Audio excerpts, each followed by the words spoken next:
Selamat pagi Bapak dan Ibu dosen serta kakak-kakak asisten yang saya hormati.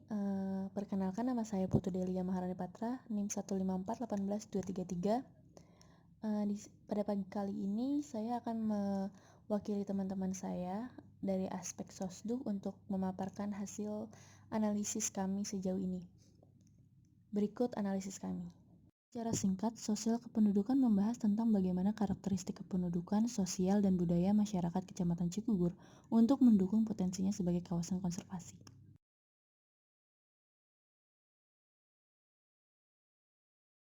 Pada sasaran 1, kami akan membahas tentang karakteristik kependudukan.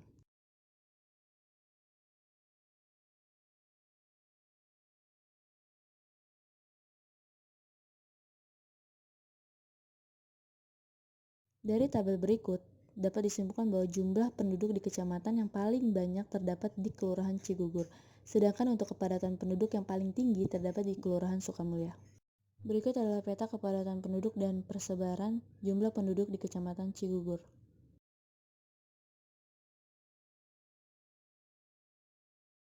Berikut adalah pie chart dari seks rasio berdasarkan populasi. Berikut adalah pie chart dari seks rasio berdasarkan sampel.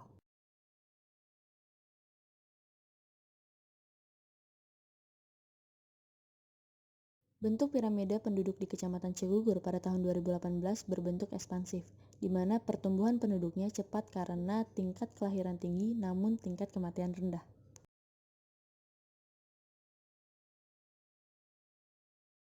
Berdasarkan pie chart di samping, proporsi agama dan kepercayaan di Kecamatan Cigugur didominasi oleh agama Islam dengan persentase 88,6%.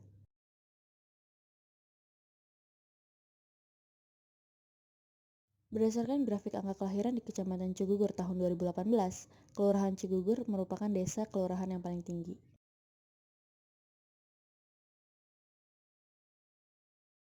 Berdasarkan grafik tersebut, Kelurahan Cigugur merupakan kelurahan yang paling tertinggi.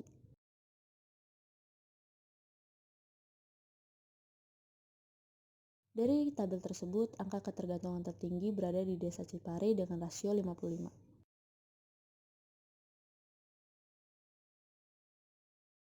Berdasarkan grafik tersebut, pada tahun 2011 sampai 2018, angka migrasi masuk dan migrasi keluar di Kecamatan Cigugur mengalami naik dan turun, terutama pada tahun 2018, penurunannya cukup drastis.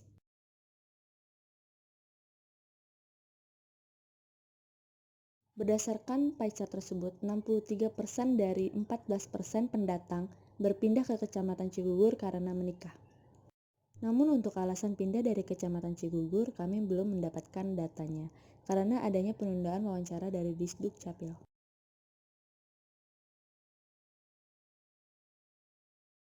Grafik linier dari proyeksi jumlah penduduk di Kecamatan Cigugur dari tahun 2020 hingga tahun 2031. Nah, secara keseluruhan, proyeksi jumlah penduduk Kecamatan Cigugur ini menurun setiap tahunnya.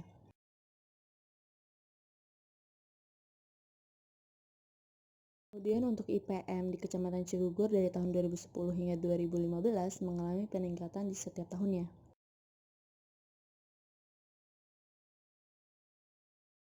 Berdasarkan pie chart tersebut, pendidikan terakhir penduduk di Kecamatan Cigugur secara umum mayoritas tamat SMA.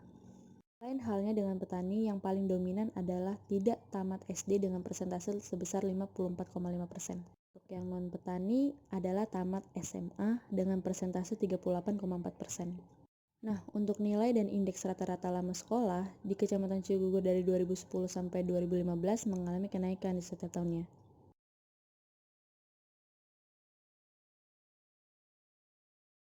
Untuk tingkat kesehatan penduduk dari tahun 2010 hingga 2015 mengalami kenaikan di setiap tahunnya.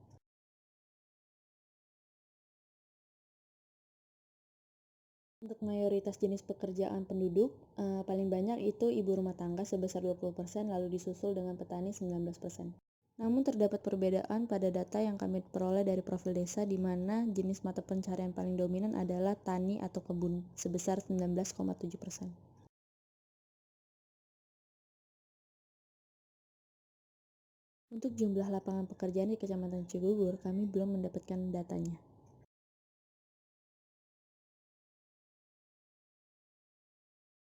Di Kecamatan Cigugur didominasi oleh penduduk usia produktif yaitu dengan persentase 66,8%. Namun untuk data jumlah penduduk angkatan kerja berumur 15 tahun ke atas menurut pendidikan tertinggi yang ditamatkan, kami belum mendapatkan datanya.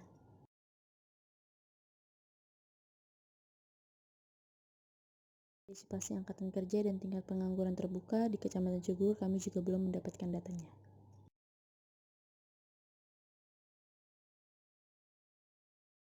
Tes yang kami gunakan untuk mengukur tingkat kesejahteraan adalah garis kemiskinan penduduk Indonesia pada Maret 2018.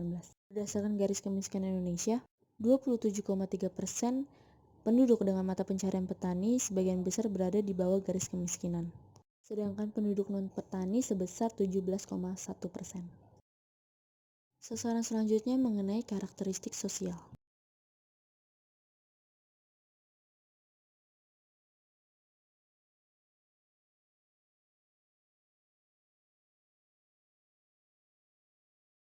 Untuk mengetahui jawaban apakah faktor sosial berpengaruh terhadap penurunan minat masyarakat di sektor pertanian, kami akan mewawancarai Gapoktan, namun terkendala pada kontak Gapoktan yang belum tersedia. Jika dilihat dari kendala petani, sebagian besar petani memiliki kendala dengan hama dan penyakit tanaman, maka ada kemungkinan bahwa faktor sosial tidak berpengaruh pada minat masyarakat di sektor pertanian.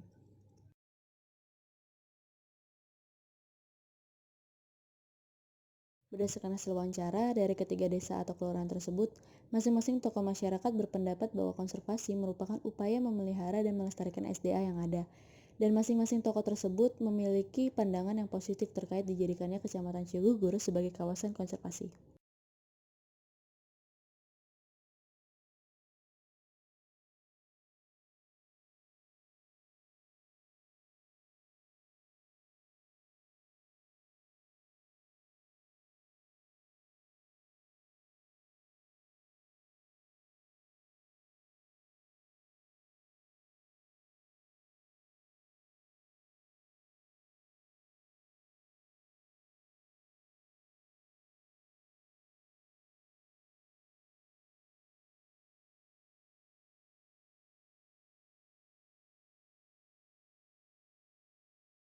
Jadi berdasarkan pie chart yang telah disampaikan di slide sebelumnya, program pemberdayaan masyarakat yang ada itu berasal dari pemerintah, swasta, dan masyarakat.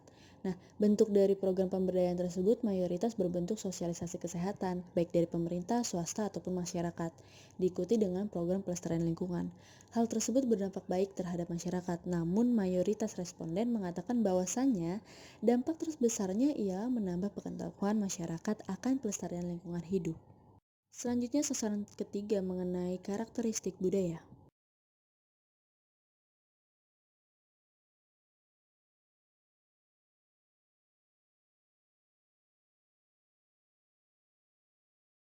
Berdasarkan pecah tersebut, dapat disimpulkan bahwa ada kegiatan perlindungan dan pelestarian alam di Kecamatan Cigugur.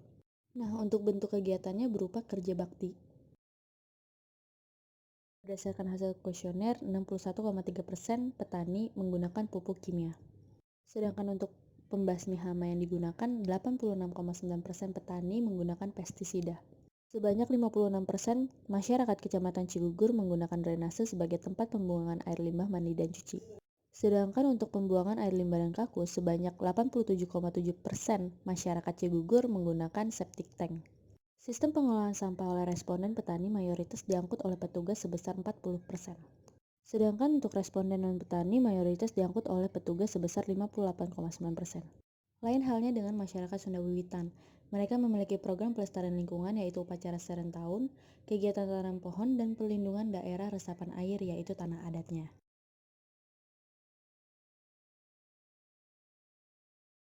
Berdasarkan hasil wawancara, tidak ada komunitas yang berbasis budaya pada desa atau kelurahan tersebut.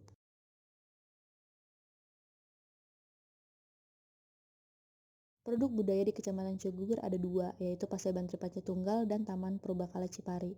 Nah, untuk karakteristik pengunjung di kedua produk budaya tersebut memiliki perbedaan, di mana Paseban itu karakteristik pengunjungnya itu merupakan masyarakat Sunda Wiwitan, sedangkan Taman Purbakala Cipari merupakan anak sekolah. Nah, daya tarik masing-masing produk budaya juga berbeda. Kalau Paseban Tripanca Tunggal itu adat istiadat si Sunda. wewetan tersebut secara turun-temurun dari nenek moyang, sedangkan Taman Purbakala itu artefak peninggalan prasejarah. Nah, peran Dispora Pardis ini hanya untuk pemasaran saja. Untuk pengelolaan dan lain sebagainya itu diserahkan pada pengelolanya masing-masing. Untuk kedua produk budaya tersebut masih jarang dikunjungi oleh wisatawan karena daya tariknya yang hanya untuk sebagian orang saja.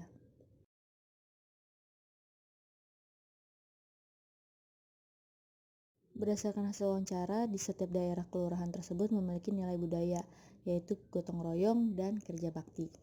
Untuk masyarakat Sunda Wewitan, memang dalam kesehariannya mereka sudah terbiasa untuk melestarikan alam, karena dari mindsetnya pun bukan hanya berorientasi terhadap kebutuhan manusia sendiri, tetapi juga keutuhan alam semesta ini.